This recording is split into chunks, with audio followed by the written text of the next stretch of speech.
Pemirsa, unit reskrim Polsek Denpasar Timur menangkap sepasang kekasih yang melakukan pemerasan terhadap dua korbannya hingga jutaan rupiah.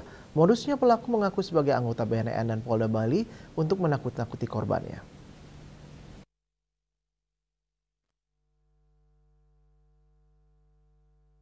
Rekaman kamera pengawas sebuah minimarket di kawasan Jalan Kapten Japa Denpasar Timur ini menjadi petunjuk petugas Polsek Denpasar Timur dalam mengungkap kasus pemerasan yang menimpa dua korban. Dalam video tersebut terlihat dua pelaku sepasang kekasih, IPPM 25 tahun dan NPRKP 23 tahun berpura-pura meminjam HP kepada korban karena motor pelaku mogok. Lalu pelaku menuduh korban ada aktivitas komunikasi terkait narkoba di HP korban. Pelaku mengaku sebagai anggota BNN untuk menakut-nakuti dan membawa korban ke jalan Taman Pancing. Di sana korban diintimidasi, bahkan dipukul lalu diambil paksa tas lempang berisikan satu buah HP, uang tunai sebesar Rp200.000, serta surat-surat penting. Tidak sampai di situ, di waktu yang berbeda namun lokasi yang sama, kali ini mereka mengaku sebagai anggota polisi Polda Bali. Untuk melancarkan aksi terhadap korban kedua, pelaku menguras isi ATM korban hingga Rp2 juta. Keduanya akhirnya ditangkap di tempat kosnya di kawasan Jalan Tukat Ayer Renon. Pelaku mencoba minjam HP daripada korban.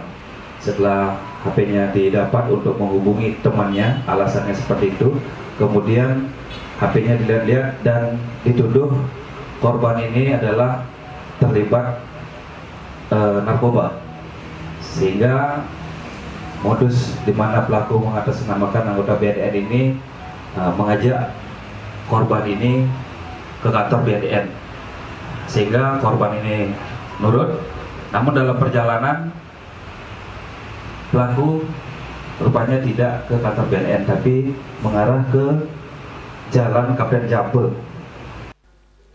Kini petugas masih mendalami keterangan para tersangka. Pakaian yang digunakan saat beraksi dan satu unit sepeda motor milik pelaku diamankan petugas sebagai barang bukti. Keduanya dijerat pasal 365 ayat 2 ke 2 KUHP junto pasal 64 KUHP tentang pencurian dan kekerasan, diancam dengan pidana penjara hingga 12 tahun. Rai Swantara, Bali TV.